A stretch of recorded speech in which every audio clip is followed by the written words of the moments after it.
রব্বুল আলামিন ইহুদিদের মধ্য থেকে যারা নিষিদ্ধ মৎস্য, নিষিদ্ধ দিনে মৎস্য যারা ভক্ষণ করলো তাদেরকে, আর যারা মাছ খায় নাই, নিষিদ্ধ করে নাই, এই দুই শ্রেণীকে একত্রিত করে সবগুলারে গোষ্ঠী শুদ্ধা রাতারাতি বানর বানাইয়া দিলেন। তার অর্থ কি? এর দ্বারা বোঝা গেল হক কথা বলতে হবে। অন্যায় চুপ করে যদি সহ্য করেন, অন্যায় যে করে আর অন্যায় যে সহে, দুজনই কি? দুজনই সমান পাপী। আপনাকে নিষেধ করতে হবে, অন্যায়ের বিরুদ্ধে আপনাকে কথা বলতে হবে।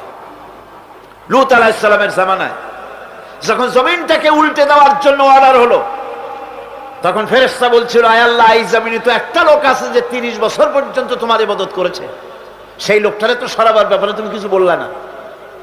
আল্লাহ রাব্বুল আলামিন বললেন, জমিনটা উল্টায়া ওর মাথায় আগে রাখো, ওরে শুদ্ধা জমিনটারে উল্টায় দাও।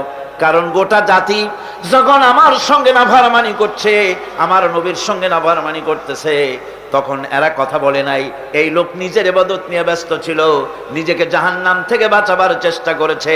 গোটা জাতি জাহান্নামে যায়, সেজন্য ভ্রুক্ষেপ করে নাই।